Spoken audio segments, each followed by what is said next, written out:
زمان والإنسان بيدور على إجابة، هل إحنا لوحدنا ولا في كائنات تانية عايشة معانا في نفس الأرض؟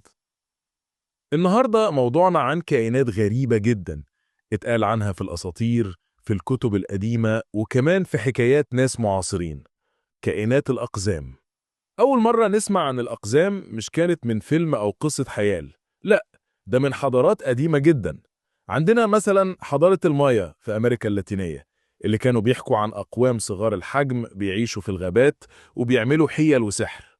وفي أوروبا الأساطير الإسكندنافية اتكلمت عن الدوارف، كائنات صغيرة بتسكن الجبال، عندها مهارة في صناعة المعادن والسيوف. حتى في التراث العربي في إشارات عن أقوام صغار بيطلعوا أحيانا وسط البشر وبعدين يختفوا فجأة. لكن المثير للجدل بجد نظريات بتقول إنهم مش مجرد أساطير. في ناس مؤمنين إن الأقزام عايشين في أماكن معزولة عن البشر، وخصوصا ورا الجدار الجليدي. النظرية دي بتقول إن القطب الجنوبي مش نهاية العالم، لا، ده مجرد حاجز وراه في أراضي جديدة فيها كائنات وحضارات لسه ما اتكشفتش. تخيل معايا إنك تعدي الجليد وتدخل أراضي محدش في التاريخ دخلها قبل كده، وتلاقي كائنات صغيرة الحجم لكن عندها ذكاء وطرق عيش مختلفة تماما عننا. طيب، هل في أدلة علمية؟ سنة 2003 العلماء اكتشفوا هياكل عظمية غريبة في جزيرة فلوريس في أندونيسيا. الهياكل دي طولها حوالي متر واحد بس. العلماء سموهم هومو فلوريسنسز أو الإنسان القزم.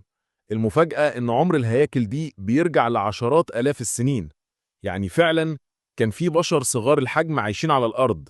وده بيخلينا نسأل، هل اللي الناس بتسميهم أقزام مجرد بقايا من سلالة بشرية منقرضة، ولا لسه في بعضهم عايش لحد النهاردة في أماكن مخفية؟ خلينا ندخل في الشهادات الغامضة. في الحرب العالمية التانية في جنود قالوا إنهم شافوا مخلوقات غريبة صغيرة الحجم وسط التلوج، كانوا بيتحركوا بسرعة غير طبيعية.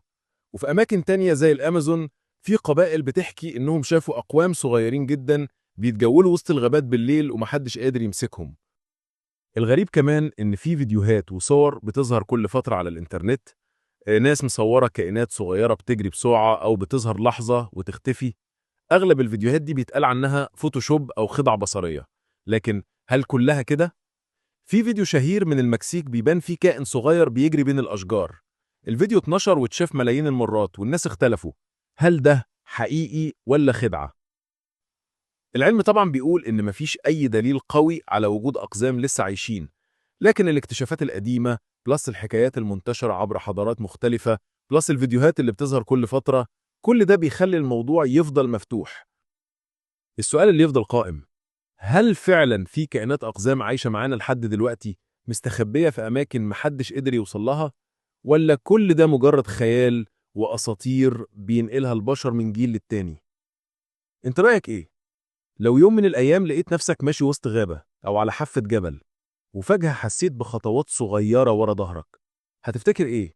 أسطورة ولا حقيقة؟ لو عجبك الفيديو ما تنساش تعمل اللايك الجميل وتشترك في القناة عشان تشوف الفيديوهات الجاية.